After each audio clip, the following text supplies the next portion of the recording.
رب العالمين، والصلاة والسلام على النور المبين سيدنا ومولانا محمد وعلى آله وصحبه أجمعين.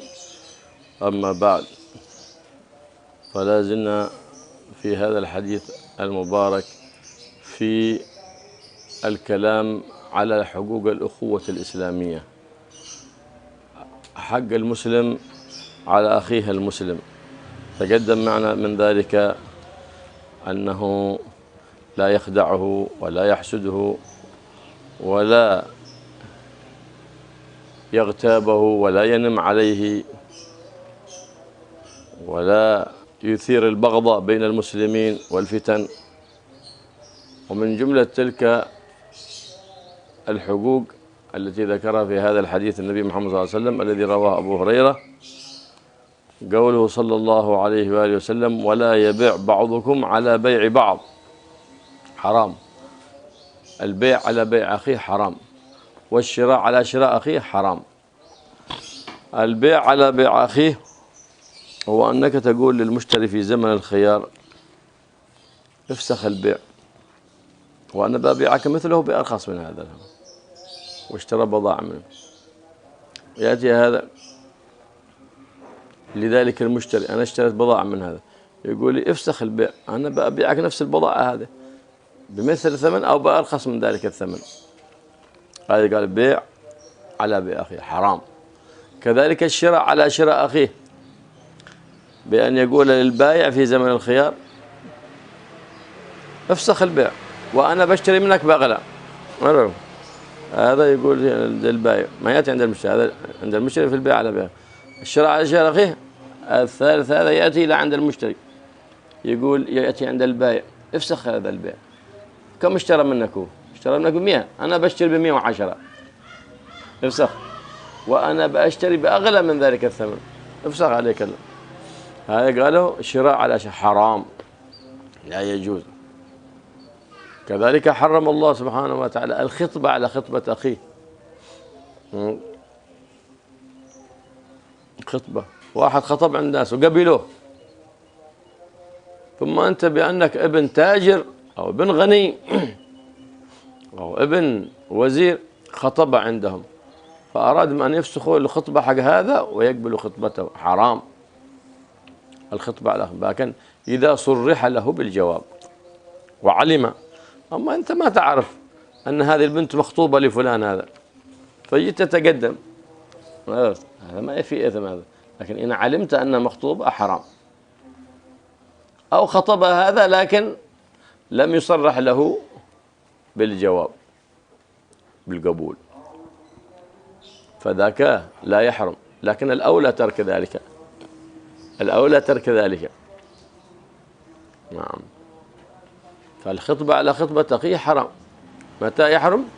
إذا صرح له بالقبول ولم يأذن له. أما إذا أذن الخاطب الأول، قالوا: أذنت لك، أنا بخطب من خطبتها فأنظر من يقبلون، فأذن له الخاطب، ومع هذا لا ينبغي أن يفعل ذلك، لا ينبغي أن يفعل ذلك. فيحرم إذا صرح له بالقبول وكان بغير إذن الخاطب. أما إذا خطبوا في آن واحد فلا إثم، أو لم يعلم الخاطب الثاني أن هذه البنت قد خطبت لفلان فلا يأثم بذلك. نعم.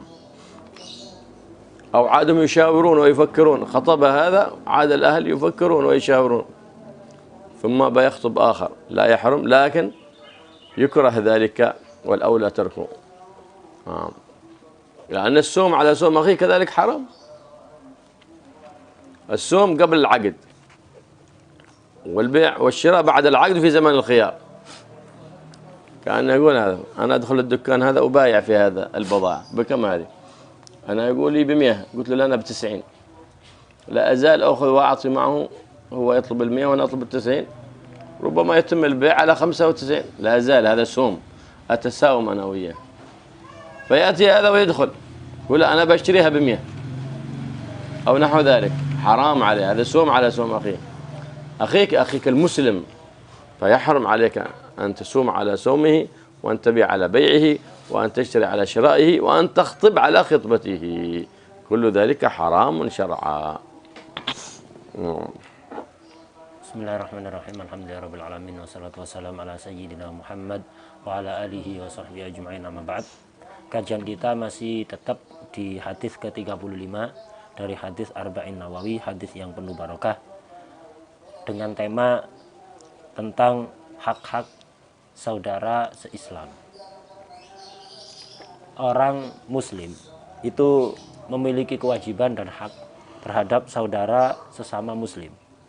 Kemarin sudah kita bahas sebagian, yaitu sesama muslim jangan saling menipu, jangan hasut, jangan menggunjing, ngerasani, jangan mengadu domba, jangan menimbulkan atau memancing permusuhan antara satu muslim dengan muslim lainnya, menimbulkan fitnah di antara mereka. Ini sudah kita bahas pada kajian sebelumnya. Sekarang lanjutan hadis. Rasulullah SAW bersabda, wala yabi' ba'dukum ala bai'i ba'd. Janganlah sebagian kalian orang muslim itu menjual di atas penjualan orang lain. Bai' ala bai'i akhi. Jangan menjual barang di atas penjualan orang lain. Seperti apa contohnya ini? Contohnya begini.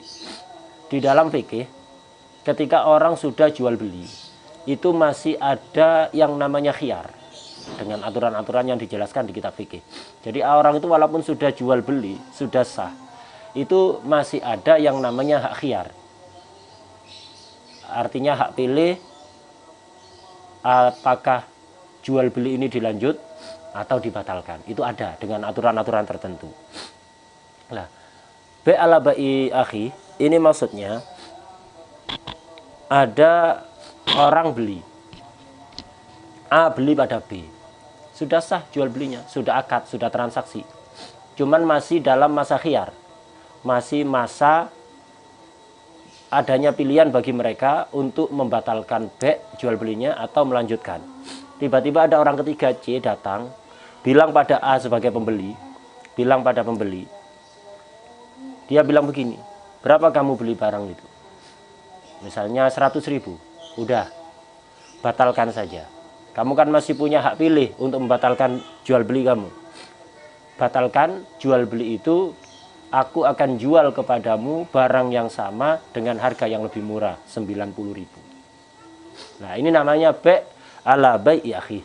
Menjual di atas penjualan orang lain. A dan B sudah bertransaksi, hanya saja masih ada hak pilih untuk melanjutkan atau menggagalkan bai'. Kalau mereka tiba-tiba membatalkan atas inisiatif sendiri, nggak ada masalah, karena memang itu hak yang ditetapkan oleh syarak.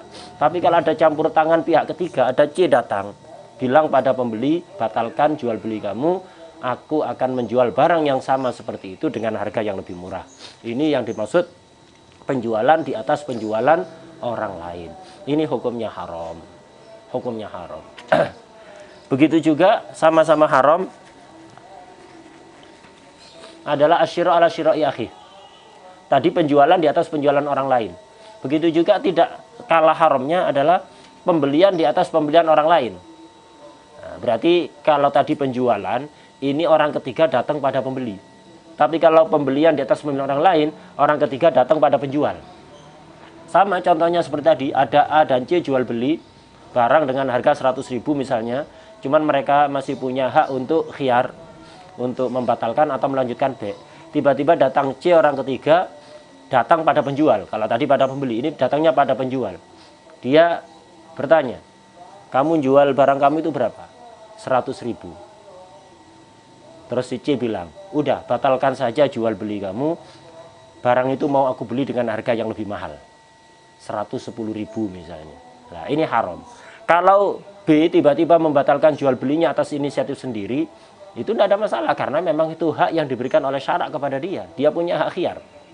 Tapi kalau ada campur tangan dari pihak ketiga, C, yang ngompor-ngompori B untuk membatalkan jual beli, dengan iming-iming dia akan membeli barang itu dengan harga yang lebih mahal, nah ini yang disebut asyira ala syira'i akhi. Hukumnya adalah haram.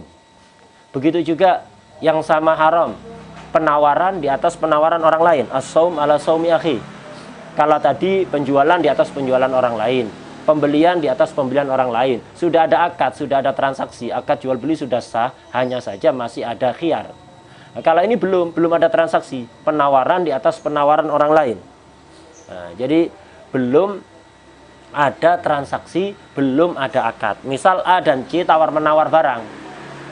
A dan C tawar-menawar barang, misalnya disepakati barang, misalnya pakaian misalnya, A dan C, A pembeli, B-nya penjual. Dia jual pakaian. Ada kesepakatan di antara mereka, setelah tawar-menawar ada kesepakatan di antara mereka untuk menjual pakaian tadi dengan harga 100.000. Tapi belum transaksi, belum deal. Maksudnya belum transaksi, belum ada segot akad. Cuman sudah ada kesepakatan harga. Belum ada akad, belum ada transaksi, sudah ada kesepakatan harga. Kalau mereka A atau B menggagalkan atas inisiatif pribadi nggak masalah, karena memang belum ada transaksi, belum ada akad. Tapi kalau ada campur tangan pihak ketiga, ini yang haram. Ini yang disebut as-saum ala saumi akhi. A dan B sudah sepakat harga, cuma belum transaksi, belum akad, tiba-tiba C datang. Udah saya tawar 110 ya. Padahal A dan B sudah sepakat 100 tadi. Cuman belum ada transaksi, belum ada akad. C bilang, saya beli, saya tawar 110 gimana? Nah, ini haram. Kenapa? Menyakiti hati A. Dia sudah mau beli, gara-gara dia tidak jadi. Gara-gara orang C ini. Gara-gara pihak ketiga ini. Nah, ini haram. Kenapa? Ini semuanya karena menyakiti sesama muslim. Ini som ala somi akhi. Begitu juga haram ngelamar orang yang sudah dilamar orang lain. Melamar seorang perempuan yang telah dilamar oleh orang lain. Ini al-khidbah ala khidbati akhi. Ini juga haram. Jadi kalau ada seorang perempuan dilamar oleh A, perempuan B dilamar oleh A, dan sudah diterima, pihak perempuan, keluarga perempuan, walinya sudah menyatakan menerima. Dan kemudian ada C datang ngelamar perempuan tadi, belum melakukan akad nikah, hanya sekedar lamaran dan sudah diterima lamarannya. Tiba-tiba C datang ngelamar juga perempuan tadi. Nah, ini hukumnya haram. Tapi dengan beberapa catatan. Tadi catatannya diantara yang pertama adalah dengan beberapa syarat. Melamar orang yang sudah dilamar orang lain haram kalau satu, sudah dinyatakan diterima. Jadi sudah ada pernyataan dari pihak perempuan, dari walinya, bahwa lamaran itu diterima. Satu. Kemudian catatan kedua, syarat kedua adalah C, orang ketiga ini tahu kalau perempuan ini sudah dilamar. Kalau perempuan ini sudah dilamar oleh orang lain dan diterima. Kemudian catatan ketiga, syarat ketiga, C ini melamar perempuan tadi tanpa minta izin dulu kepada pelamar pertama, kepada A. Ini diantara beberapa syarat haramnya melamar perempuan yang sudah dilamar oleh orang lain. Syarat pertama tadi, sudah ada pernyataan lamaran pertama diterima. Kalau belum, masih mikir, pihak perempuan misalnya dilamar oleh A, masih mikir, masih musyawarah, masih istikharah misalnya, itu si mikir-mikir, si bingung, kok ada orang ketiga masuk, nggak dosa. Walaupun sebaiknya jangan dilakukan, cari yang lain lah. Itu cari yang lain. Tidak haram, tapi sebaiknya jangan dilakukan. Begitu juga ketika orang ketiga ini nggak tahu bahwa perempuan ini sudah dilamar, ada perempuan sudah dilamar dan sudah diterima. Ada orang ketiga masuk, tidak tahu kalau ini sudah dilamar dan sudah diterima, ngelamar gitu aja. Nah, ini tidak haram. Kenapa dia tidak tahu? Nah, begitu juga walau kemudian juga catatan ketiga tadi disyaratkan pihak ketiga melamar perempuan tadi tanpa minta izin dulu, tanpa mendapatkan izin dari pelamar pertama. Kalau dia minta izin dulu, kamu ngelamar perempuan itu ya? Iya, sudah diterima, sudah. Terus C ngomong, saya juga senang pada perempuan itu. Ya apa kalau saya lamar juga? Oh, udah apa-apa, terserah kamu, terserah. Nah, pelamar pertama ngizini, maka tidak ada masalah, tidak haram. Walaupun sebaiknya jangan dilakukan, carilah yang lain, karena dunia tidak selebar daun kelor. Itu, jadi cari saja yang lain. ويحرم على المسلم أن يعمل أي شيء فيه إيذاء لأخيه المسلم. لماذا؟ لأن الإيذاء يوجب التباغض والعياذ بالله. فلهذا قال النبي محمد صلى الله عليه وسلم: وكونوا عباد الله إخوانا. عباد الله، حذفت أداة النداء، يا عباد الله كونوا إخوانا، أي اصنعوا الجميل الذي تتحبب مع أخيك. عندما تتعامل معه بالمعروف وبالجميل تتحبب إلى أخيك فيحبك أخيك. أي اعملوا الأسباب التي تجلب المحبة، وابتعدوا عن الأسباب التي تجلب البغض والعياذ بالله، منها الحقد والإيذاء، هذا يجلب البغض والعياذ بالله. كونوا عباد الله إخوانا. أخوك في النصيحة إذا شفته على غلط أو ابنه على غلط، أخوك في العطاء إذا أنت مقتدر وهو نزلت عليه حاجة أو مسألة، فتكون قربك منه ونفعك له في حال غناه وصحتك، هو في حال مرضه وحال فقره. ما هو تقرب منه في حال الصحة والغنى وتبعد منه في حال المرض وحال الفقر. هذه ما هي أخوة إسلامية، هذه ليست أخلاق المسلمين بل أخلاق المنافقين والعياذ بالله. فقد قال صلى الله عليه وسلم: المسلم أخو المسلم، إنما المؤمنون إخوة. المسلم أخوه، أي أخوة الإسلام كأخوة النسب، بل أعظم. ليش؟ لأن أخوة النسب دنيوية تفنى وتذهب في الدنيا، أما أخوة الدين فهي باقية إلى يوم الدين، فأخوة الدين أقوى. ولهذا قال النبي: المسلم أخو المسلم. نعم. فثمرة الأخوة وأجرها يكون في الآخرة. أما هذا أخوك النسب، لكن قال صلى الله عليه وسلم: رب أخ لك، رب أخ لك لم تلده أمك. رب أخ لم تلده أمك، بسبب حسن الصحبة وحسن المعاملة.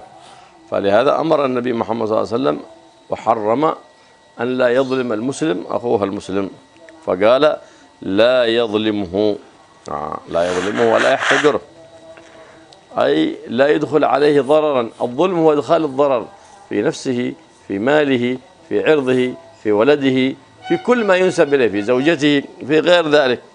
نعم. فالظلم حرام. الله حرم الظلم على نفسه، قال: وجعلته بينكم محرما. الظلم حرام. شريكان، دكان واحد في شركة، إذا هم أحد على ظلم الثاني أو خيانته تسلب البركة. لهذا يقول النبي محمد صلى الله عليه وسلم: أنا ثالث الشريكين ما لم يكن أحدهما الآخر. في بركة في الشركة هذه، فيها بركة، الشركة فيها بركة، لكن الخيانة تسلبها.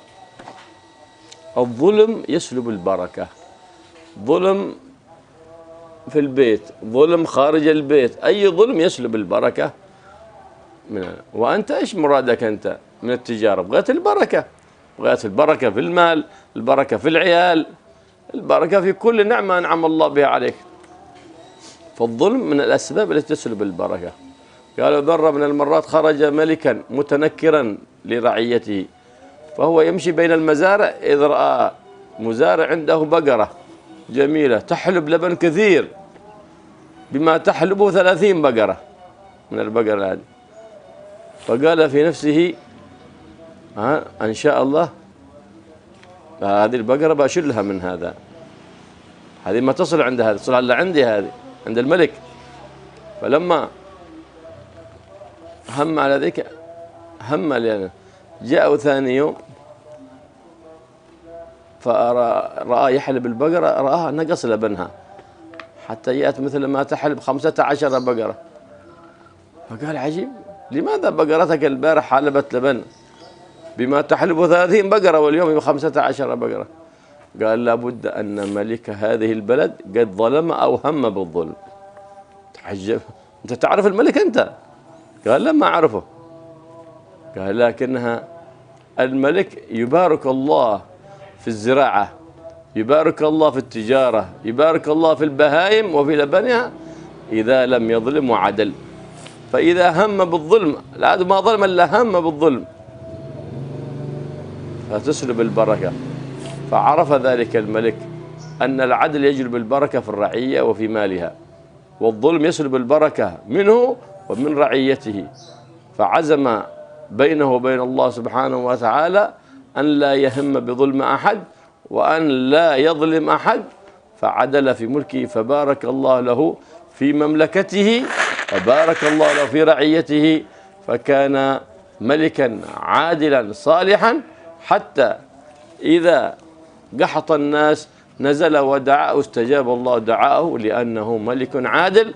والنبي محمد صلى الله عليه وسلم يقول دعوة الملك العادل أو السلطان العادل لا ترد، دعوته لا ترد، كما أن دعوة المظلوم لا ترد حتى لو كان كافر، حتى لو ظلمت واحد كافر. شوف الله سبحانه وتعالى لا يرضى بالظلم. لا تقول له ظلم المسلم فقط حرام، ظلم المسلم حرام، وظلم الكافر حرام، وأشد حرمة ظلم المسلم للمسلم، أشد حرمة والعياذ بالله. فإذا أردت البركة في مالك وفي عيالك فإياك أن تظلم أحدا، سواء بأن تجر إليه ضرر، سواء بكلمة ترميها تستأذي به أو تحتقره، تظلمه بأن تسلب حقه أو تأخذ ماله أو حقا له، كل ذلك من الظلم والعياذ بالله، يسلب البركة فيك وفي أولادك وفي ذريتك من بعدك. لا بركة في ذرية. من سبب من الذرية غير مباركة؟ بسبب هذا الأب الظالم والعياذ بالله. فلهذا قال صلى الله عليه وسلم لا يظلمه، أي يحرم على المسلم أن يجر ما يتضرر به أخيه المسلم في نفسه أو ماله أو عرضه أو غير ذلك. نعم. Tadi diharamkan beberapa hal, penjualan di atas penjualan orang lain dan lain-lain, itu semuanya adalah karena menyakiti sesama muslim. Apapun yang bisa menyakiti sesama muslim itu hukumnya haram karena bisa menimbulkan permusuhan. Karena itu Rasulullah SAW kemudian melanjutkan hadisnya, wa kunu ibadallahi ikhwana, jadilah kalian hamba-hamba Allah, jadilah kalian wahai hamba-hamba Allah. Ini ibadallah asalnya ya ibadallah. Jadilah kalian wahai hamba-hamba Allah saling bersaudara, artinya seperti saudara, walaupun tidak ada hubungan kerabat antara kalian, tapi selama kalian sama-sama muslim, maka jadilah sesama muslim yang selayaknya seperti saudara. Artinya apa?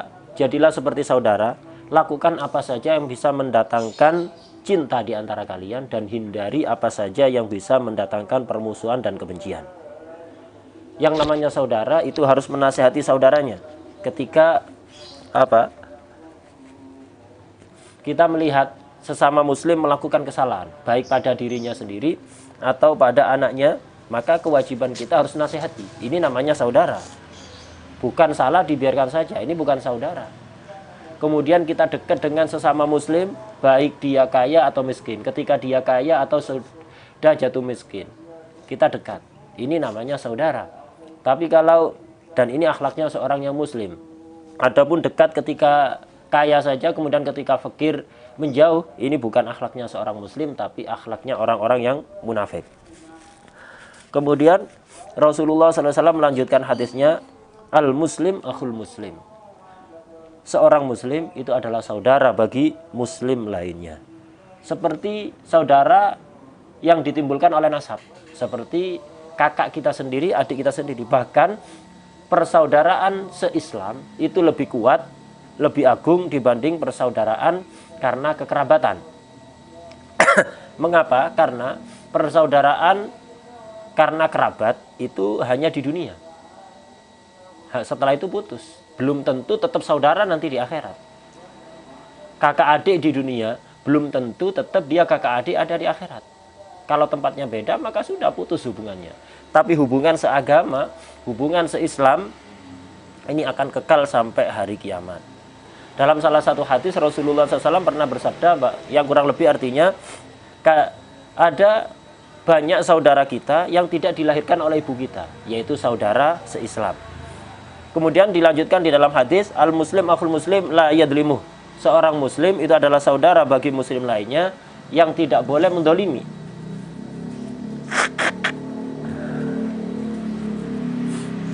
Jadi seorang muslim tidak boleh dolim kepada muslim lainnya. Maksudnya janganlah melakukan tindakan yang doror, yang berbahaya atau merugikan kepada muslim lain, baik pada badannya, nyawanya, keluarganya, anaknya, hartanya, atau perasaannya. Ini. Jangan melakukan tindakan yang merugikan sesama muslim, baik yang berkaitan dengan badan, keluarga, atau hartanya, atau perasaannya. Kedzaliman itu akan menghilangkan barokah. Baik di rumah. Kalau di rumah ada kedzaliman, rumah itu tidak akan barokah. Di keluarga ada yang dolim, tidak akan ada barokah. Raja dolim, negaranya tidak akan barokah. Dan seterusnya. Di dalam salah satu hadis qudsi dikatakan Allah Subhanahu wa taala berfirman, "Ana salisu syarikan malam yakhun ahaduhuma al-akhar." Jadi aku itu akan membantu orang yang berkongsi, orang yang kerjasama di dalam pekerjaan. Ada dua orang memulai pekerjaan dengan kerjasama, modal berdua, itu akan barokah.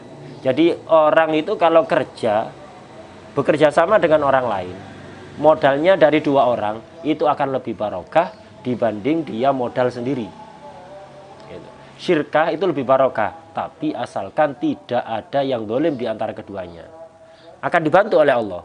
Tapi kalau sudah ada yang dolim salah satu, maka akan ditinggalkan oleh Allah, tidak akan dibantu oleh Allah, sehingga menjadi tidak barokah. Kita di dalam hidup kita ini, yang kita cari adalah barokah. Keluarga yang barokah, harta yang barokah, rizki yang barokah, dan semua yang kita cari barokah. Karena itu jangan pernah berbuat dolim, karena kedoliman itu akan menghilangkan barokah. Dikisahkan, dulu itu ada raja. Jadi tadi sudah disinggung bahwa raja itu kalau adil, maka rakyatnya, negaranya, negerinya akan barokah. Tapi kalau rajanya sudah dolim atau berniat dolim, berniat saja untuk melakukan kedoliman, maka barokah akan hilang dari kerajaannya, dari negaranya, dari rakyatnya, semuanya akan hilang barokahnya. Dikisahkan, dulu itu ada seorang raja nyamar. Itu.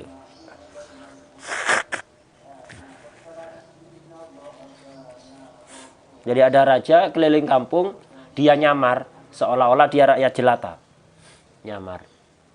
Kemudian masuk suatu perkampungan, ada seekor sapi yang yang ajaib, sapi ajaib, tidak seperti umumnya sapi. Jadi sapi ini tiap hari menghasilkan air susu yang sangat banyak. Satu sapi menghasilkan air susu dalam jumlah yang banyak seperti yang dihasilkan oleh 30 sapi. Entah berapa liter itu. Jadi satu sapi menghasilkan susu yang sangat banyak seperti yang dihasilkan oleh 30 sapi lainnya. Raja ini melihat, ini sapi istimewa ini. Punya siapa ini? Diteliti ternyata ketahuan pemiliknya. Akhirnya raja ini di hatinya muncul niat dolim. Kata raja ini, yang pantas memiliki sapi seperti ini hanya seorang raja. Mau tak ambil nanti ini.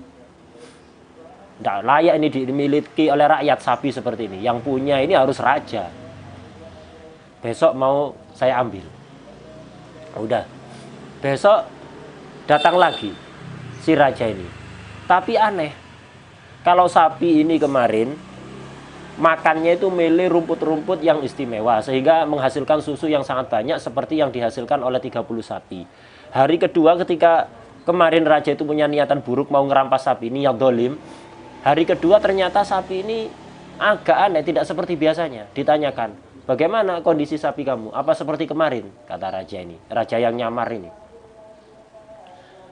Kata pemiliknya, enggak seperti kemarin. Ada yang aneh. Loh kenapa? Iya. Makan rumputnya tidak seperti kemarin, tidak pilih-pilih rumput yang bagus. Jadi tidak seperti kemarin. Akhirnya susunya juga berkurang. Kalau kemarin bisa menghasilkan air susu yang sangat banyak seperti yang dihasilkan 30 sapi, hari ini cuman menghasilkan separuh, yaitu menghasilkan air susu yang dihasilkan oleh 15 sapi. Raja heran, loh apa sebabnya? Kira-kira apa sebabnya? Kata pemiliknya, saya juga tidak tahu sebabnya apa. Akhirnya si pemilik tadi bilang begini, tidak tahu kalau yang di depannya itu raja. Si pemilik bilang begini, ini pasti raja yang memimpin negeri ini sedang berbuat dolim atau ada niatan berbuat dolim. Si rajanya kaget. Dari mana kamu tahu? Katanya. Kamu tahu raja? Kok bisa tahu dia berbuat dolim atau tidak, berniat dolim atau tidak? Saya nggak tahu mana raja, siapa raja. Saya nggak pernah ketemu, saya nggak tahu. Dia berbuat dolim apa enggak, saya nggak tahu. Tapi yang jelas omongan saya pasti benar. Raja yang memimpin negeri ini pasti sedang berbuat dolim atau ada niatan berbuat dolim. Kok bisa tahu kamu? Iya, karena kalau raja itu berbuat dolim atau ada niatan berbuat dolim, maka barokah dari negeri ini akan diangkat oleh Allah. Termasuk ngefek pada sapiku ini. Akhirnya rajanya kaget. Rasanya kaget dan akhirnya raja ini ngambil pelajaran dari apa yang ia lakukan tadi itu. Waduh, ini bahaya, berarti kalau aku berbuat dolim, ini barokahnya akan diangkat oleh Allah dari seluruh negeriku sampai ngefek ke sapi. Akhirnya raja itu bertekad, wes sejak sekarang saya tidak akan berbuat dolim. Akhirnya raja itu berubah, ngambil pelajaran dari apa yang ia alami tadi. Akhirnya dia berubah, bertekad untuk tidak berbuat dolim atau berniat dolim. Akhirnya negerinya menjadi negeri yang makmur, yang penuh barokah. Dan raja ini doanya sangat mustajab. Karena dalam hadis dikatakan raja yang adil itu doanya tidak akan ditolak. Gitu. Karena itu masyarakat ketika mengalami kekeringan, kemarau, kalau minta hujan pada Allah, tidak repot-repot, langsung datang ke rajanya, minta agar supaya rajanya doa pada Allah agar diturunkan hujan, langsung diturunkan hujan. Nah, begitulah. Raja yang adil, doanya tidak akan ditolak. Sebagaimana doanya orang yang terdolimi. Doanya orang yang terdolimi itu tidak akan ditolak oleh Allah Subhanahu wa Ta'ala. Walaupun orang kafir. Jadi walaupun orang kafir, kalau dia terdolimi dan doa pada Allah, tidak akan ditolak oleh Allah doanya. Karena itu hati-hatilah dari perbuatan dolim, walaupun kepada orang kafir. Kenapa? Perbuatan dolim yang kita lakukan akan menghilangkan barokah dari kita, dari keluarga kita, anak-anak kita. Akhirnya anak-anak kita menjadi anak yang tidak barokah, harta kita tidak barokah, keluarga kita tidak barokah. Siapa sebabnya? Kita sendiri, gara-gara kita berbuat dolim. Berbuat dolim ini banyak macamnya. Misalnya berkata dengan kata-kata yang menyakitkan hati orang, ini dolim. Atau mengambil haknya, mengambil hartanya, ini adalah perbuatan kedoliman. Dan kedoliman apapun bentuknya akan menghilangkan barokah. حق المسلم على المسلم أن لا يظلمه ولا يخذله، أي لا يترك نصرته ولا يترك نصيحته، فقد أخذ العهد العام على جميع المسلمين من رسول رب العالمين محمد صلى الله عليه وآله وسلم النصيحة لكل مسلم فلا يترك نصرته. قال صلى الله عليه وآله وسلم انصر أخاك ظالما أو مظلوما. قال يا رسول الله قد علمنا كيف ننصره مظلوما فكيف ننصره ظالما؟ قال تمسك بيده عن ظلم الظلم حتى لا يظلم، ترجعه عن ظلمه، هذا نصر له. عندما تمسك يده حتى لا يظلم غيره، هذا نصر لأخيك المسلم. نعم، فلهذا قال صلى الله عليه وسلم ولا يخذله. نعم نعم.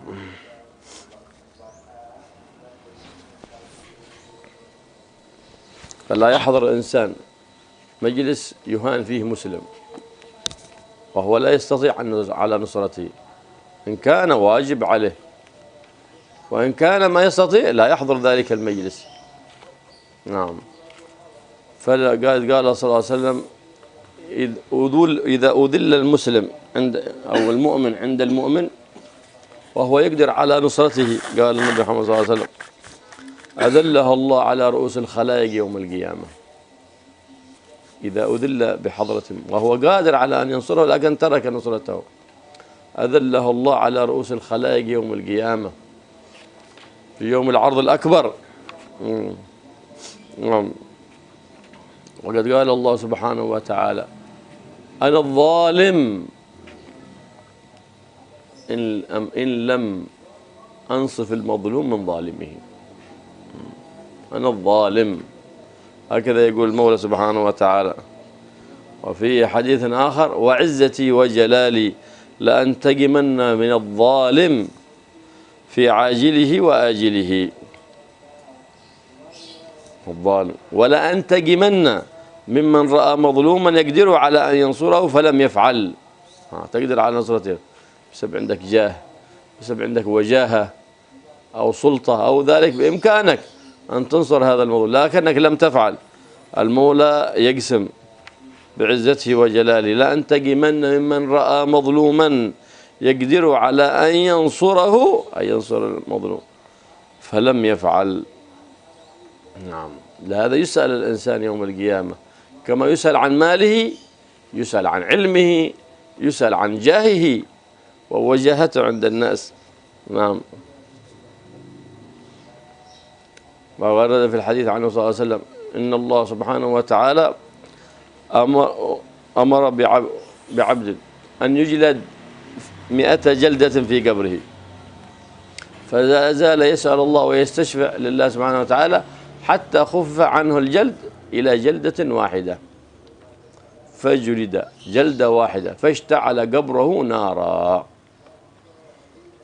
فلما أفاق على ما جلدتموني قالوا على خصلتين: أنك صليت بلا طهر، أي صليت بلا طهارة بلا وضوء. الخصلة الثانية تركت نصرة أخيك المسلم، وكان بإمكانك أن تنصره، مررت على مظلوم بإمكانك أن تنصره ولم تنصره. هذه الجريمة استحق بها هذه العقوبة والعياذ بالله. فإذا هذه من كبائر الذنوب والعياذ بالله. فعلى الإنسان أن يحرص على نصرة أخيه المسلم، فما دمت في حاجة أخيك المسلم وفي نصرة أخيك المسلم فالله في حاجتك وفي نصرتك في الدنيا وفي الآخرة.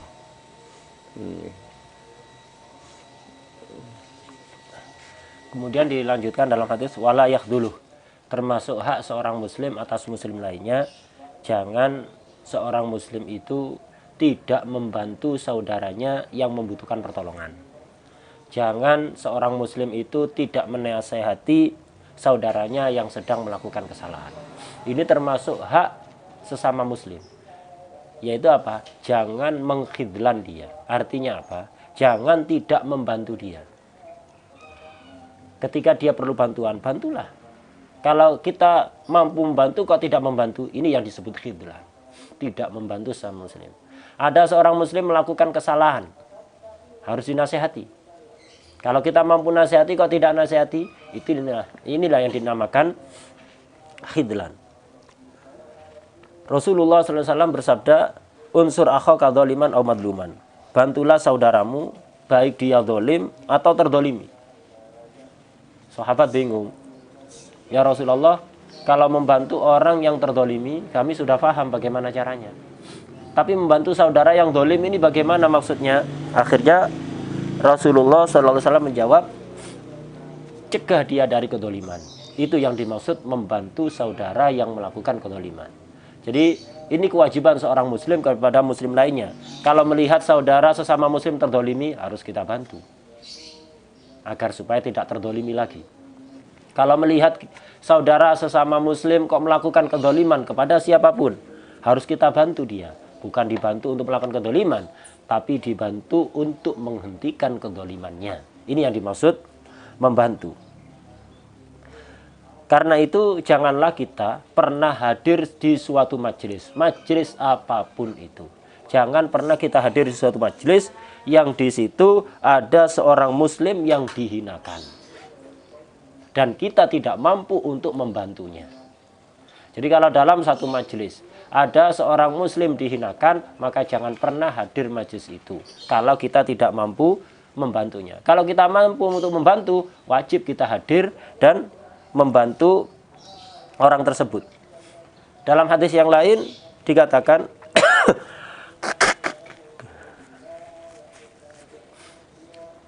man udhilla indahu mu'min falam yansurhu wa yaqdir ala ayyam surahu. Siapapun yang melihat orang mukmin dihinakan, kemudian dia tidak menolongnya, padahal dia mampu untuk menolong, maka apa balasan dari Allah? Adallahullah ala ru'usil khalaik yaumal qiyamah. Maka dia akan dihinakan oleh Allah nanti di hari kiamat di hadapan seluruh makhluk. Itu balasannya. Karena itu jangan pernah diem ketika melihat ada seorang muslim yang dihinakan atau didolimi. Allah subhanahu wa ta'ala berfirman dalam hadis qudsi, anadh-dhalim illam ansuril madlum. Gitu. Aku akan menjadi zat yang dolim kalau sampai aku tidak membantu orang yang terdolimi. Jadi Allah tidak pernah diem kalau ada orang didolimi. Pasti akan dibalas orang yang dolim itu. Bahkan Allah sampai mengatakan, kalau sampai aku tidak membantu orang yang terdolimi, berarti aku telah berbuat kedoliman. Padahal Allah mustahil untuk memiliki sifat dolim. Kemudian dalam hadis yang lain, Allah subhanahu wa ta'ala berfirman, wa izzati wa jalali, demi kemuliaan dan keagunganku, demi sifat izzah dan sifat jalalku, sampai sumpah Allah. Apa isi sumpahnya? La antaqimanna minadh-dhalim fi ajilihi wa ajilih. Betul-betul aku akan membalas orang yang dolim di dunia maupun di akhirat. Itu. Kemudian tidak hanya orang yang dolim yang akan dibalas oleh Allah, wala antaqimanna mimman ra'a madluman yaqdir ala ayyam surahu falam yaf'al. Dan betul-betul aku akan membalas siapapun yang melihat orang lain terdolimi, dia mampu untuk membantu tapi tidak membantunya. Itu akan dibalas oleh Allah. Kalau ada orang tidak berbuat dolim, cuman melihat orang terdolimi, dia tidak membantunya, akan dibalas oleh Allah Subhanahu wa ta'ala. Sampai sumpah Allah. Gitu. Karena itu, kalau kita punya sesuatu yang bisa membantu orang lain, gunakan. Setiap orang akan dimintai pertanggungjawaban nanti di hari kiamat. Ilmunya disampaikan pada orang lain apa enggak? Akan dimintai pertanggungjawaban. Kedudukannya, pengaruh yang ia miliki akan dimintai pertanggungjawaban oleh Allah. Kamu dulu di dunia memiliki pengaruh, memiliki kedudukan, disungkani oleh orang. Kamu gunakan apa kedudukan kamu itu? Kamu kalau digunakan untuk membantu orang, maka dia akan selamat. Tapi kalau dijaga jaim, jaga image, mempertahankan kedudukan, tidak pernah dibuat untuk membantu orang lain, padahal dia mampu dengan kedudukan yang ia miliki. Tapi kalau tidak dipakai, akan dimintai pertanggungjawaban nanti ada di hari kiamat. Kemudian dalam hadis yang lain dikatakan bahwa ada seorang hamba itu di kuburnya dipukuli 100 kali. Akhirnya kesakitan. Akhirnya dia memohon kepada Allah agar supaya hukumannya ini diringankan. Akhirnya diringankan sedikit demi sedikit sampai tersisa 1 pukulan. Jadi tersiksa dipukul 1 kali dalam kuburnya, kemudian kuburannya dipenuhi dengan api. Ketika dia sudah mulai agak sadar di kuburannya, dia bertanya pada malaikat yang memukuli dia, "Kenapa kalian memukuli aku?" Malaikatnya menjawab, karena 2 hal. Pertama, kamu itu dulu di dunia melakukan sholat tapi tidak bersesuci terlebih dahulu. Sholat dalam keadaan hadas atau najis. Yang kedua, kamu pernah melihat orang terdolimi, kamu bisa membantu tapi kamu tidak membantunya. Nah, ini jadi hukumannya sangat berat sekali bagi orang yang melihat orang lain terdolimi tapi dia tidak membantu. Karena itu hendaknya kita menggunakan apa saja yang kita mampu untuk membantu orang yang terdolimi. Seseorang itu selama dia mau membantu sesama saudaranya yang muslim, maka Allah akan membantu dia. وقال صلى الله عليه وسلم من حق المسلم على المسلم قال ولا يكذبه. الكذب الإخبار بغير الواقع. قال هذا كذب والعياذ بالله. نعم. قال المؤمن إذا قال صدق وإذا قيل له صدق. الكذب حرام بأنواعه كلها، يحرم على المؤمن أن يكذب والعياذ بالله. وقد قال صلى الله عليه وسلم: لا زال العبد يكذب حتى يكذب عند الله كذابا والعياذ بالله. فالكذب حرام. وقال الله صلى الله عليه وسلم: إذا كذب العبد تباعد عنه الملك ميلا من نتن ما جاء به، تصدر منه رائحة كريهة حتى أن الملك لا يقرب منه، أي ملك الرحمة، من شدة نتن ما أتى به، لما في ذلك من الفحش والعياذ بالله. فالكذب أخبث أنواع المعاصي، بل هو من أمهات الكبائر والعياذ بالله. كان هناك رجل يريد أن يشتري عبد، فقيل له: ما في عيب إلا أنه كثير الكذب. فقال: بسيط. وكان هو وعائلته على تمام المحبة، فلما اشترى ذلك العبد وأدخله في عائلته تفرقت تلك العائلة وتشتتت تلك العائلة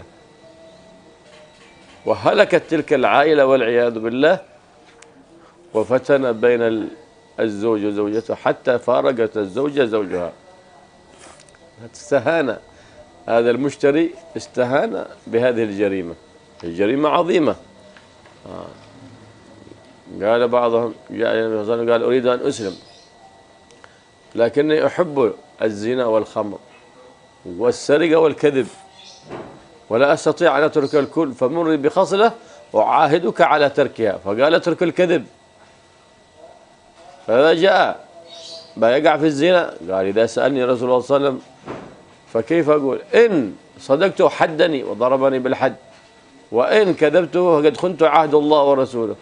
وكلما جاء بيعمل معصية من شرب الخمر كذلك، كلما جاء بيسرق قال كذلك، إذا سأل رسول الله صلى الله عليه وسلم وصدقت بيقيم علي الحد، وإن كذبته فقد خنت العهد الذي بيني وبين الله وبين رسوله صلى الله عليه وسلم. فكان ذلك العهد الذي عليه في ترك الكذب هو سبب في ترك جميع المعاصي. هكذا. فالكذب والعياذ بالله من أمهات الخبائث وأمهات الكبائر، فلهذا حرمه الله سبحانه وتعالى. وما خدع به الناس في هذه الأيام من أنه من كذبة إبريل أو نحو ذلك، وقال لهم إن هناك كذبة بيضاء وكذبة سوداء. لا، الكذب كله حرام، صغيره وكبيره كله أسود، حرام حرام، إلا أنه يتفاوت في الحرمة. حرام رقم واحد، هذا حرام رقم واحد الذي تجلب به مضرة لغيرك، والعياذ بالله. حرام رقم واحد الذي تسلب به حقا عن لغيرك، أو تكذب في شهادة أو نحو ذلك، هذا حرام من أكبر الكبائر. والكذب الذي ليس فيه إيذاء ونحو ذلك حرام أيضا، لكن دونه في الإثم. فالكذب تعتريه الأحكام، فالأصل فيها الحرمة، لكن قد يكون واجب إذا كان هناك مسلم بتنقذه ظالم بيديه أو بيقتله أو بيؤذيه، فسألك عن أين هو؟ قلت لا أعرف، هذا كذب واجب، هذا لأنه تعرف أنه بينزل عليه الظلم والعياذ بالله، هذا كذب واجب. وكذب مندوب كما في الحرب، قال صلى الله عليه وسلم: الحرب خدعة. جاء عند الكفار يقول ان المسلمين يتهيئون بجيش كبير لحربكم، هذا كذب مندوب. وكذب من انواع الكذب يطيب خاطر زوجته، هذا كذب مكروه، علشان يفرحها، علشان يرضيها، لتطيب خاطرها، وما يحبها قالت له: تحبني؟ قال: نعم. وينبغي ذلك أن يكون مشكلة في البيت. كذب مكروه، تطيب خاطر الزوجة والعياذ بالله. أما كذب سنة ومندوب مباح، وهو في إصلاح ذات البين، أب وابن، أخ وأخيه، صديق وصديق متنازعين بينهما تنافر، يأتي عند هذا يقول: إنني سمعت هذاك يقول فيك كذا كذاك من الكلام الحسن، ثم يأتي عند هذا يقول سمعته يقول كذا وكذا من الكلام الحسن، هذا فقد قال صلى الله عليه وسلم ليس هذا من الكذب بل هذا من المندوب. ليه؟ لأنه فيه جمع الشمل وقطع الخصومات والنزاعات بين المسلمين، فلهذا كان مندوب. أما في إرضاء الزوجة هذا بعضهم قال لا بأس إذا كانت بتتولد مشاكل، إذا قالت لا هل تحبني؟ ويقول لها لا ما أحبني، بتصير مشكلة في البيت. لا بأس يقولها نعم حتى لو ما يحبني. وهكذا هي ما هي جميلة، يقول أنا جميلة؟ يقول نعم.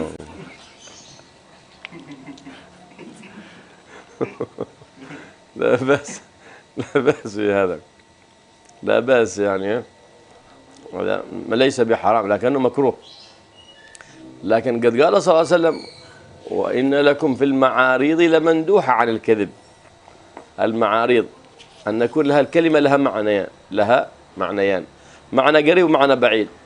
الذي يقع في ذهن المخاطب هو المعنى القريب دون المعنى البعيد، كما كان سيدنا أبو بكر الصديق في رحلته في الهجرة مع النبي صلى الله عليه وسلم.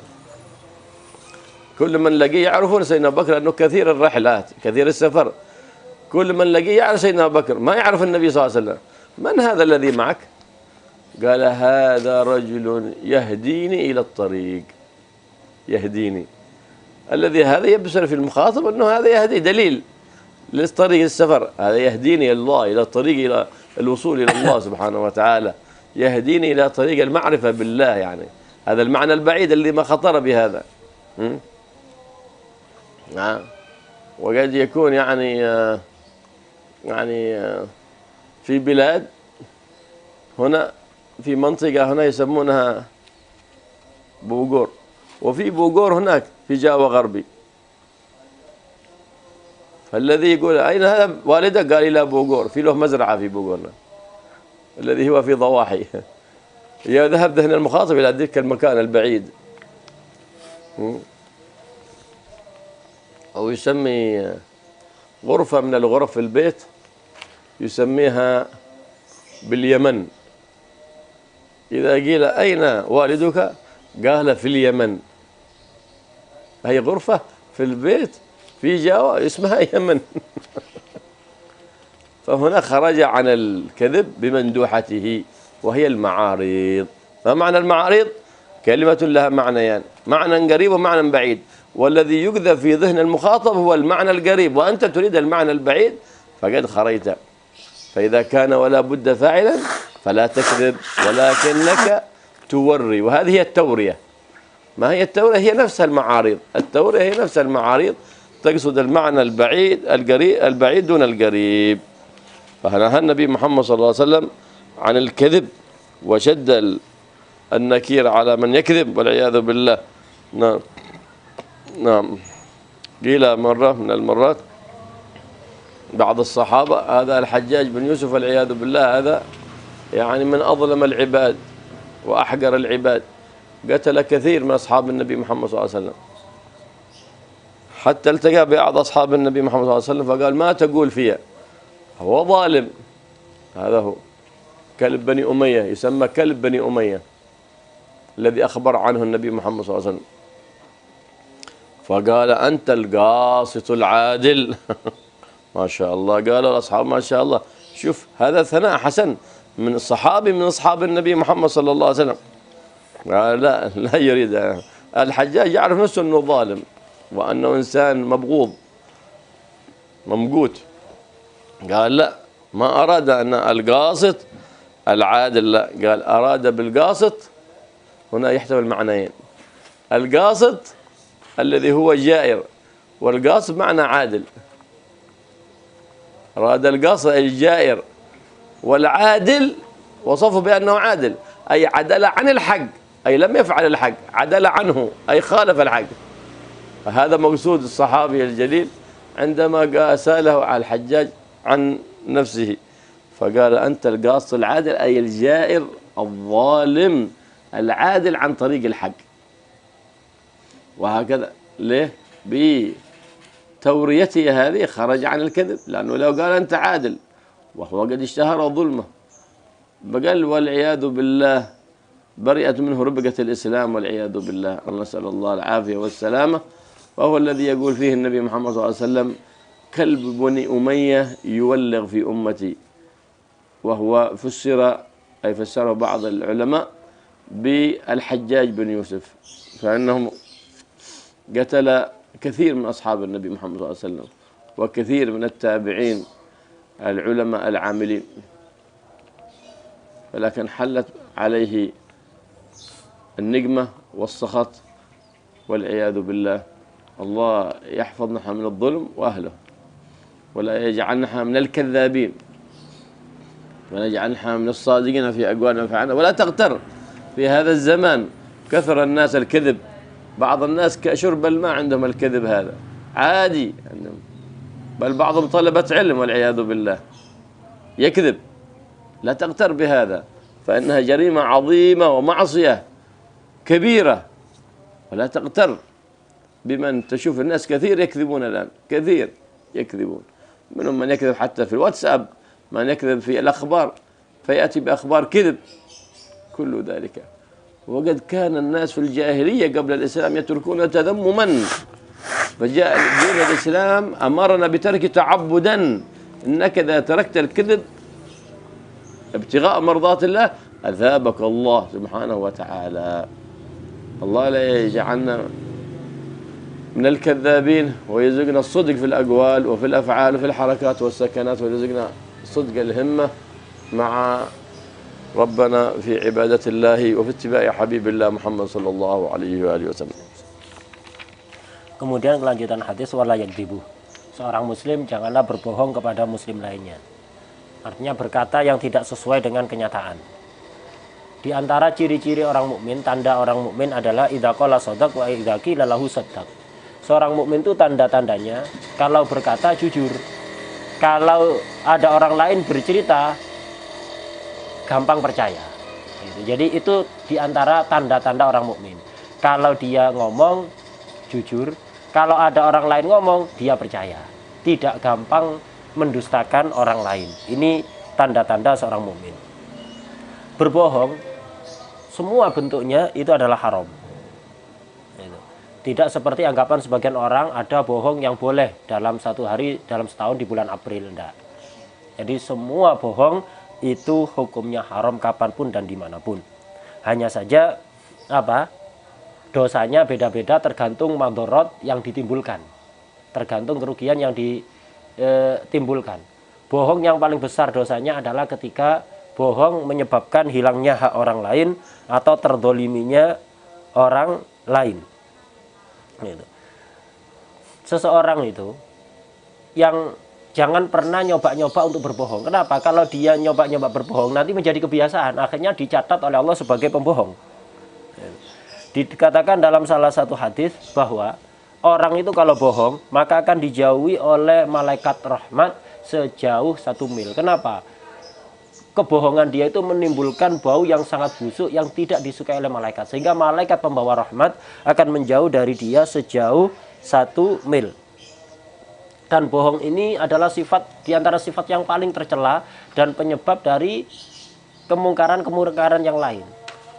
Kebalikannya jujur. Orang itu kalau sudah jujur tidak bohong, maka itu akan menyebabkan dia terhindar dari kemaksiatan dan kemungkaran-kemungkaran lainnya. Dikatakan dulu itu ada seseorang pergi ke pasar untuk beli budak. Kemudian di pasar ada budak. Dia tertarik untuk membelinya. Terus ditanyakan pada penjualnya, apa cacat budak ini? Kata penjualnya, dia tidak ada cacat, kecuali satu, dia punya sifat jelek yaitu suka bohong. Pembelinya ini menyepelekan, oh tidak masalah, yang penting nggak ada cacat yang lain, masalah dia suka bohong, nggak ada masalah. Nggak masalah bagiku dia suka bohong. Menyepelekan sifat jelek suka bohong ini. Akhirnya dibeli. Awalnya keluarga dia itu tentram, rukun. Setelah ada budak ini nggak lama, selalu terjadi pertengkaran di tengah-tengah keluarga itu. Sampai akhirnya dia bercerai dengan istrinya. Bertengkar dengan saudaranya, dengan anaknya. Gara-gara apa? Gara-gara budak yang suka bohong. Karena itu jangan pernah menyepelekan sifat bohong. Ini adalah sifat yang sangat jelek sekali. Kemudian dulu juga ada seorang Arab Badui, itu ingin masuk Islam. Ingin masuk Islam, datang pada Nabi, ya Rasulullah, aku ingin masuk Islam. Cuma ini repot. Islam ini melarang beberapa hal yang itu merupakan hobiku. Akhirnya kata Rasulullah, apa hobi kamu? Iya Rasulullah, saya itu senang zina, mabuk, minum khamr, mencuri, dan juga berbohong. Kalau aku masuk Islam, disuruh meninggalkan itu semua, aku tidak bakalan mampu. Kenapa? Itu sudah menjadi hobiku. Terus dia kemudian meminta pada Rasulullah, ya Rasulullah, dari hobiku yang ada 4 tadi itu, zina, mabuk, mencuri, dan berbohong, itu laranglah aku dari salah satu saja. Kalau langsung semua aku tidak sanggup Rasulullah. Akhirnya Rasulullah memerintahkan orang ini untuk meninggalkan bohong. Ya sudah, satu saja yang kamu tinggalkan, masuklah Islam, tinggalkan satu sifat buruk tadi, yaitu bohong. Akhirnya orang Arab Badui ini tadi setuju. Akhirnya dia masuk Islam dan bertekad untuk tidak bohong sama sekali, karena sudah berjanji kepada Rasulullah. Akhirnya ketika dia kepingin melakukan hobinya, ketika dia kepingin terpikir dalam otaknya untuk berzina, dia bingung mikir, waduh, kalau saya zina nanti ditanyai Rasulullah, repot ini. Kalau saya jujur dihukum, kalau saya bohong aku melanggar janji. Aku sudah berjanji pada Rasulullah untuk tidak bohong, dan itu satu-satunya janjiku. Kemudian dia mau nyuri, mikir lagi, waduh, nyuri ini ada hukumannya. Kalau aku nanti nyuri kemudian ditanya oleh Rasulullah, kalau jujur dihukum, kalau bohong melanggar janji. Mau minum khamr, begitu lagi. Akhirnya gara-gara dia tidak berani bohong, semua maksiat yang lain dia bisa tinggalkan. Karena itu jangan pernah menyepelekan bohong. Jadi jujur itu penting. Kenapa? Yaitu tadi, bohong itu bisa mendatangkan maksiat yang lain, sementara jujur itu bisa menghilangkan maksiat yang lain. Bohong ini termasuk salah satu dosa besar yang paling besar. Itu. Bohong ini sebagian ulama membagi hukumnya menjadi 5. Ada bohong yang haram, dan ini memang yang asal. Hukum asal bohong itu adalah haram. Ada bohong yang wajib, yaitu apa? Bohong untuk menyelamatkan orang dari kedoliman. Orang mau didolimi, baik badannya atau hartanya. Kita tidak bisa menyelamatkan dia kecuali dengan berbohong. Maka kita wajib untuk berbohong.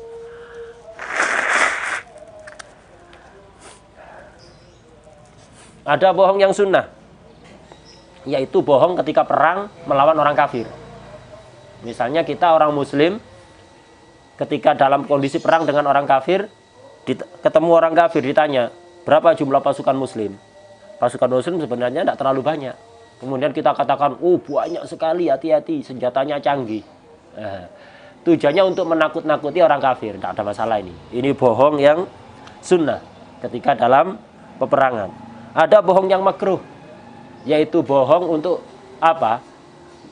Agar supaya istri nggak ngamuk, nggak murang-muring, nggak marah. Itu. Misal istrinya itu pesek alias mancung yang tertunda. Nah, itu. Jadi istrinya pesek. Tapi dia tentu orang pesek nggak seneng diomongi pesek. Istrinya nanya pada suami, Mas, aku ini mancung apa pesek, Mas? Kalau kita jawab pesek, dia bakal marah. Kita jawab, waduh, lebih mancung dibanding Pinocchio, lebih mancung misalnya. Lah ini nggak masalah, makruh, nggak haram. Atau habis gilir, sembunyi-sembunyi, ditanya dari mana? Pengajian. Lah ngomong gilir ngamuk, dibilang pengajian. Lah ini makruh, bohong kepada istri biar tidak murang-muring, tidak ngamuk, itu hukumnya makruh. Kemudian ada bohong yang mubah, yaitu bohong untuk mendamaikan dua orang yang bertengkar. Ada dua orang bertengkar, bermusuhan, tidak bisa damai. Akhirnya kita berusaha mendamaikan mereka dengan berbohong. A dengan B bermusuhan. A selalu mencaci B, B selalu mencaci A. Terus kita datang pada A. A, kamu damai saja sama B. B itu ingin damai sama kamu. Dia itu memuji-muji kamu. Padahal mencaci. Kalau dia muji kamu, dia datang ke B juga seperti itu. Biar mereka berdua damai. Ini mubah. Cuma walaupun bohong itu hukumnya terbagi menjadi tadi, ada yang haram, wajib, sunnah, mubah, makruh, tapi sebisa mungkin hindarilah bohong. Kenapa? Kalau kita terbiasa bohong, walaupun tidak haram, lama-lama akan terbiasa bohong yang haram.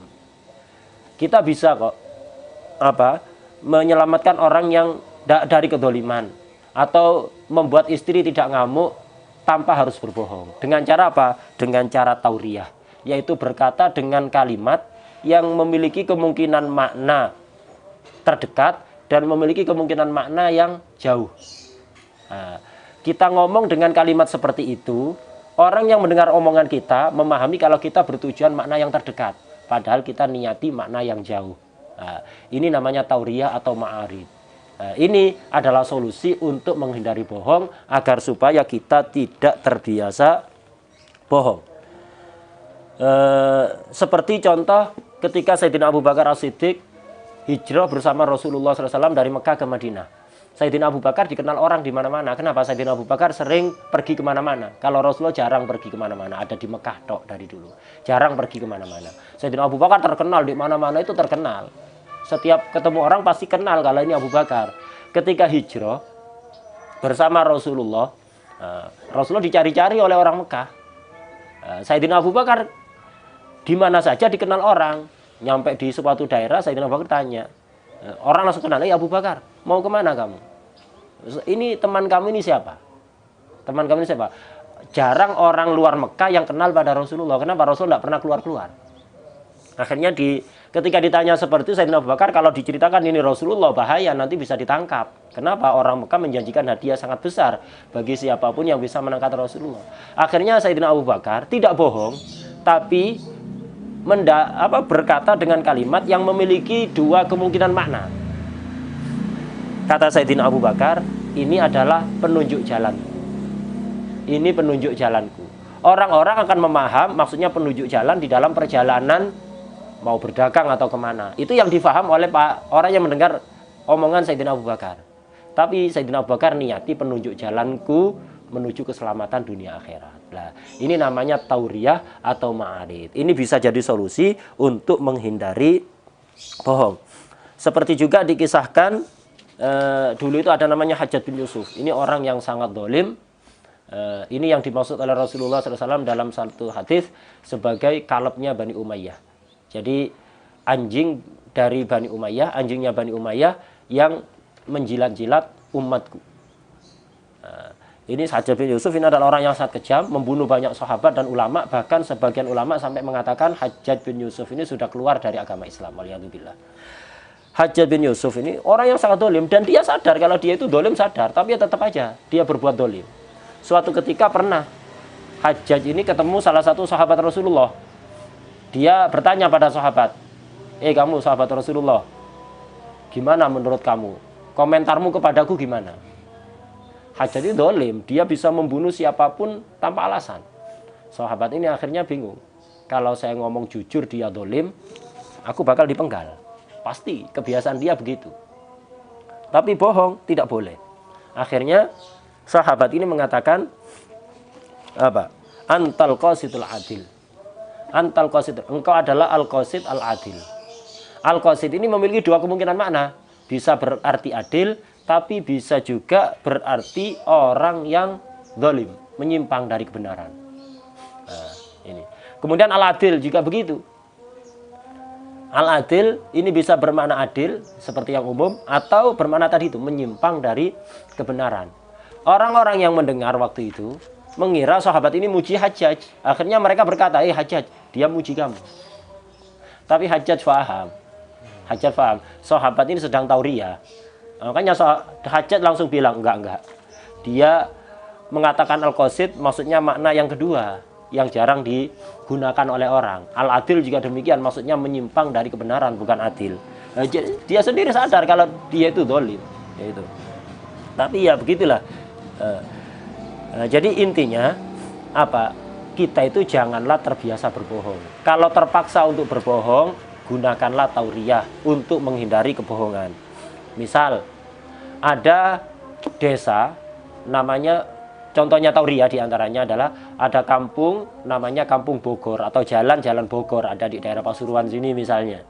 Ada Bogor di Jawa Barat, itu salah satu kota yang ada di Jawa Barat. Tadi tanya, mana bapakmu? Pergi ke Bogor. Gitu. Padahal Bogor ya di gang sebelah. Gitu.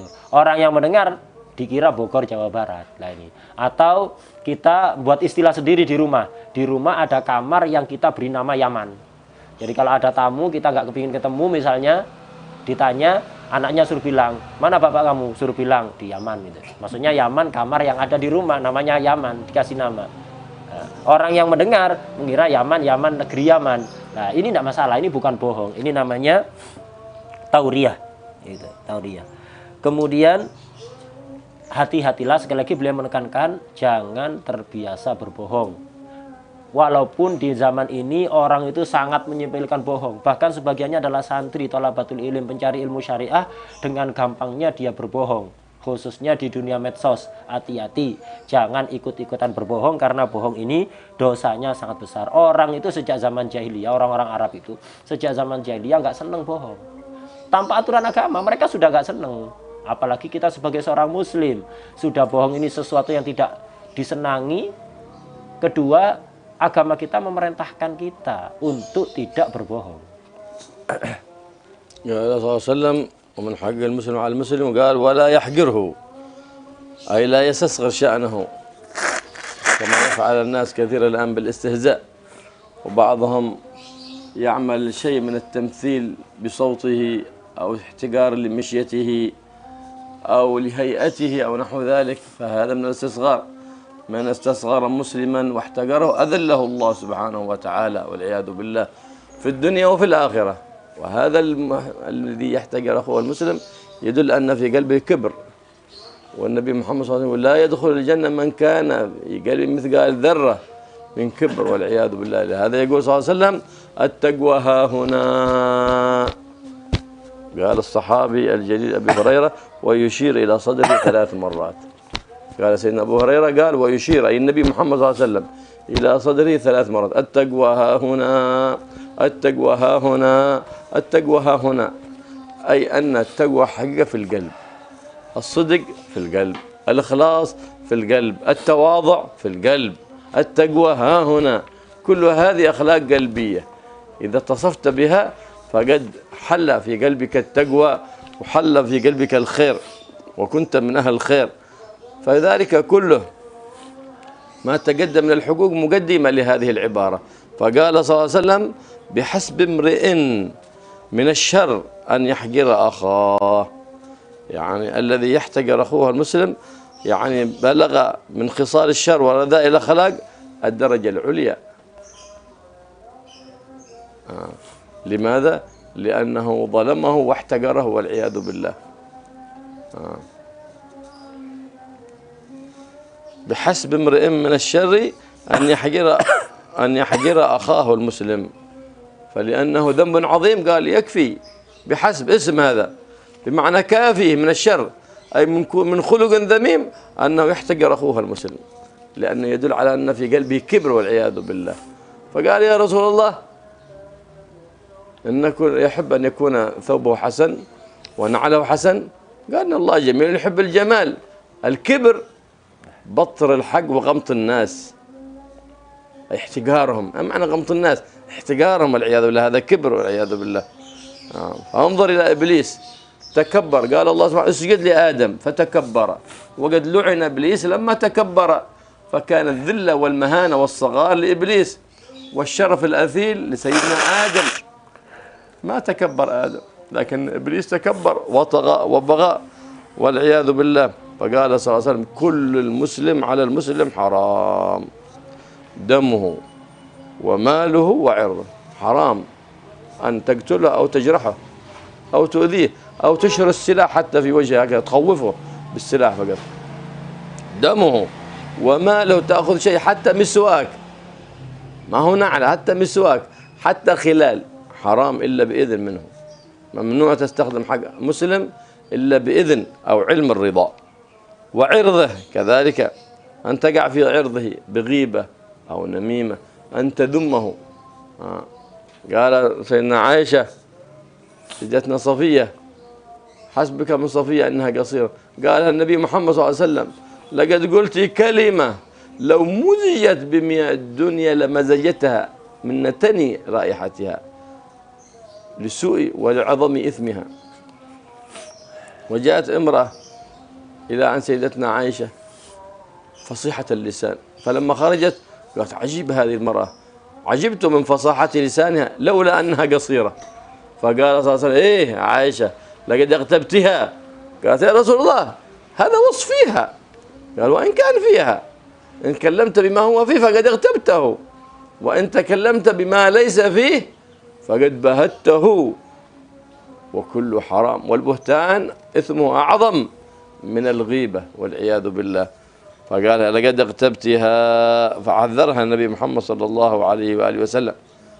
وقد ذكر الله سبحانه وتعالى في القرآن أيحب أحدكم أن يأكل لحم أخيه ميتا فكرهتموه، هؤلاء الذين يأكلون لحوم الناس ويقعون في عرضهم هم المغتابون والعياذ بالله. فكان السلف الصالح قال أدركنا في من مضى من أخلاق السلف لا يعدون العبادة ولا يرون العبادة في كثرة الصيام وكثرة الصلاة، لا، يعدون العبادة في كف اللسان عن الوقوع في أعراض المسلمين. هذه عبادة هذه، ولا تستسهلن وتستصغرن ما يقع في هذا الزمان من إشاعات وغيبات ونميمة في وئة في سوشيال في غير ذلك من وسائل التواصل. والمجتمع كله نادر أن يجتمع اثنان إلا ويغتابون، نادر، خصوصا في مجالس النساء. صارت لهن كالطعام والشراب، لا يستطيعن أن يستغنين عن الغيبة لأنها كالطعام والشراب لهن والعياذ بالله. فصار حتى طلبة العلم صاروا يقعون في الغيبة، وهم الذين أستاذ ينهون الناس عن الغيبة. كيف أنت تقع في الغيبة؟ قال حتى لما تقول فلان الله يهديه، فلان ذاك، هذا غيبة، هذا يقع فيها بعض الفقهاء وبعض طلبة العلم. فلان الله يهديه، تريد يعني أنه وقع في نقص، تريد أن تنقص منهم. فالعاقل هو الذي يثني على أقرانه ولا ينسبهم إلى النقص، لكن ينسب نفسه إلى النقص، هذا عاقل. والذي يدم أقرانه ويغتابهم وينسب نفسه إلى الكمال، هذا الأحمق الجاهل والعياذ بالله. إذا بتعرف عقل الرجل انظره، هل يثني على أقرانه أم لا؟ هل يحتقر أقرانه أم لا؟ إن كان كذلك يحتقرهم أو يغتابهم أو ينقص في حقهم، أعرف أنه جاهل أحمق فلا تصحبه. وإن كان يثني عليهم ويزيد من شأنهم وينقص في حق نفسه، فاعرف أنه عاقل فالزمه، فإنه يلقن الحكمة. نعم. والنبي محمد صلى الله عليه وسلم يقول من أقال لسانه عن عثرات الناس أقال الله عثرته يوم القيامة. إيش عاد أعظم من هذا الثواب العظيم من المولى الجليل سبحانه وتعالى. فالله يحفظنا وإياكم من الغيبة ومن النميمة ومن كل صفة مذمومة ومن كل خلق مذموم، ويوفقنا وإياكم للتحلي بكل خلق حميد كريم مرضي لله رب العالمين على سنة سيد الأنبياء والمرسلين محمد الرؤوف الرحيم يا رحمن الرحيم. ويوفقنا لتربية أولادنا على الأخلاق الحميدة الكريمة، ويوفقنا لتربيتهم على منهج النبي محمد صلى الله عليه وسلم وسيرة السلف الصالحين يا رب العالمين. إنه على ما يشاء قدير بجبل جدير. وصلى الله على سيدنا محمد النبي الأمي وآله وصحبه وسلم، والحمد لله رب العالمين. Kemudian Rasulullah SAW melanjutkan wala yahqiruh, termasuk hak seorang muslim kepada muslim lainnya, janganlah seorang muslim itu merendahkan atau menghina sesama muslim. Menghina dalam bentuk apapun, melecehkan dalam bentuk apapun. Misal menggambar dia dengan bentuk yang tidak bagus, dengan karikatur misalnya, biasanya banyak kita temukan itu. Seseorang digambar dengan karikatur yang sangat merendahkan, atau ditirukan gaya bicaranya, ditirukan gaya berjalannya yang pincang misalnya. Nah, ini semuanya termasuk ihtikar atau istihza, merendahkan sesama muslim. Ini hukumnya adalah haram. Dan orang yang merendahkan sesama muslim ini tandanya di dalam hati ada kesombongan. Sebagaimana disabdakan oleh Rasulullah SAW, al-kibir batrul haq wa ghamtun nas. Sahabat ketika Rasulullah melarang sombong, sahabat itu sebagian berkata pada Rasulullah, ya Rasulullah, kita semua senang berpakaian bagus, pakai barang-barang yang bagus. Kata Rasulullah, bukan itu sombong. Sombong itu di hati. Sombong itu adalah batrul haq wa ghamtun nas. Sombong itu menolak kebenaran padahal kita tahu itu adalah yang benar. Sombong itu adalah merendahkan orang lain, menganggap orang lain lebih rendah dibanding dirinya. Ini adalah sombong.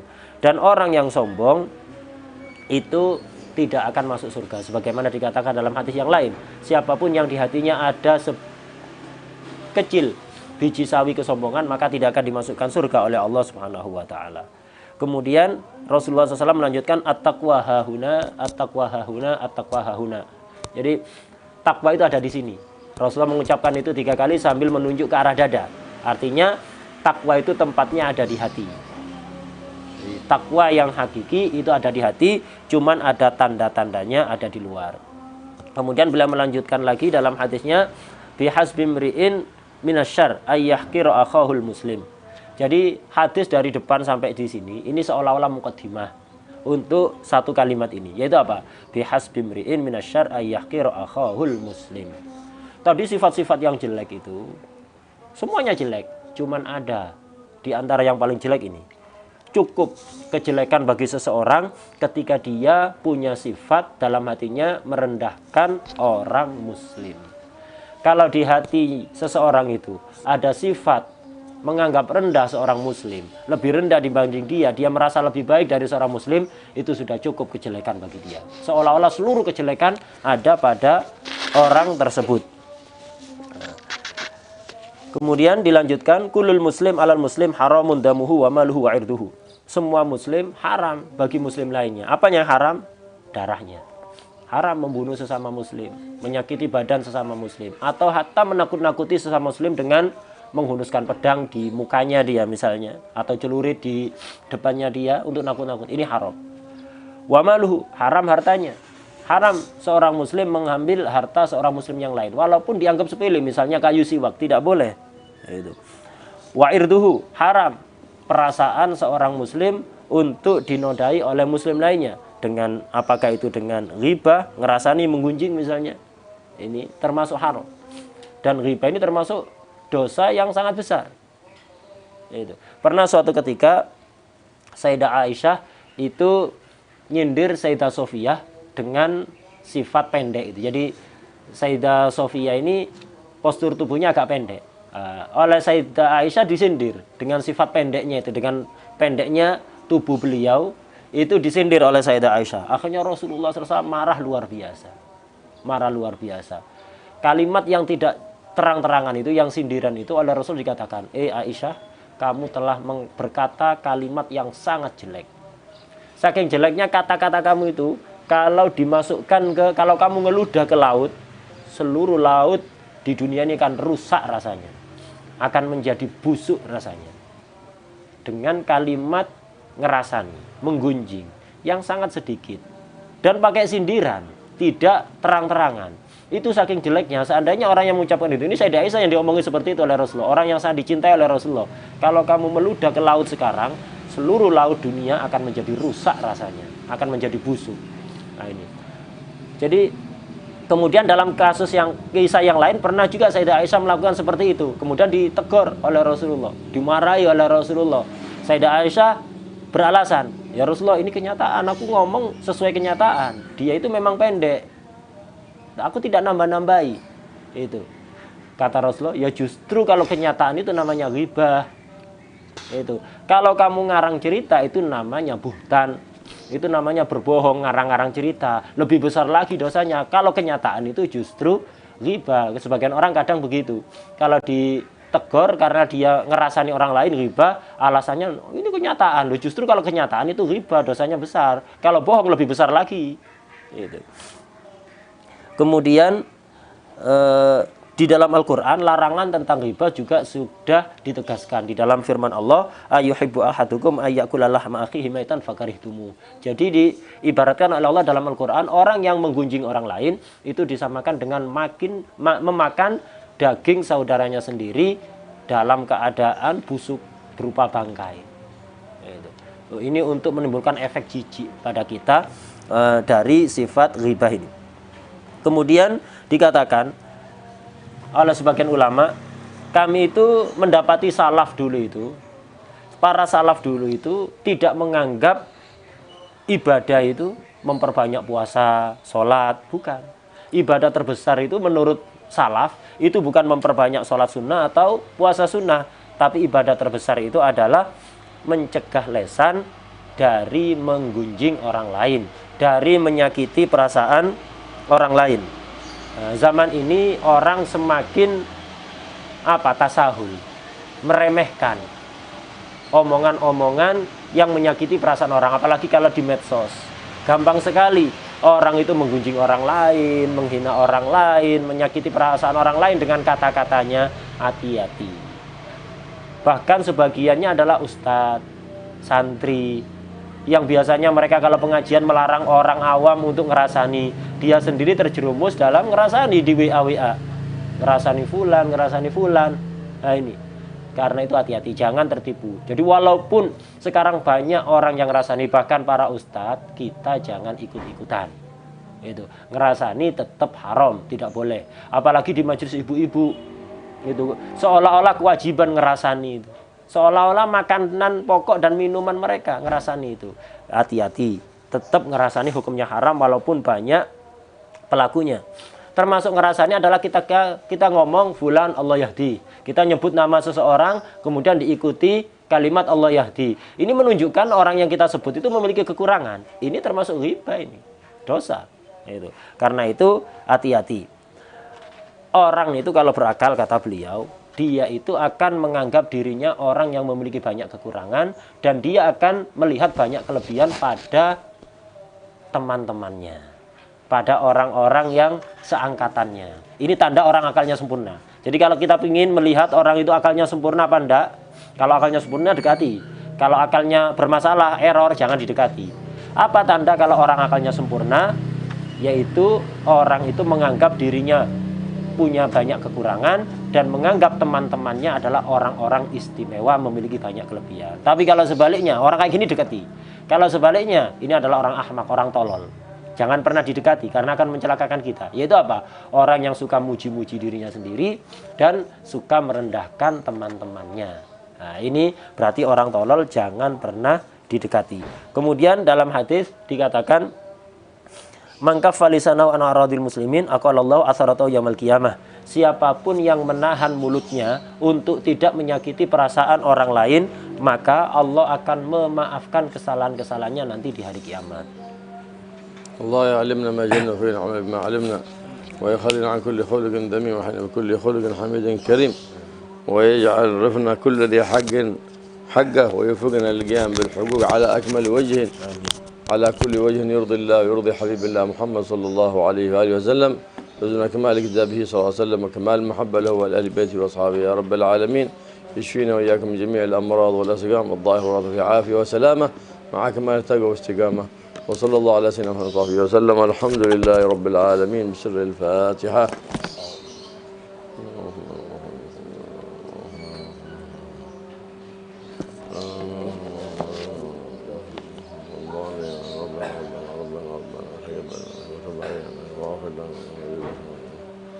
عسى لا تبصي ولا وصلى الله على سيدنا محمد وسلم والحمد لله رب العالمين.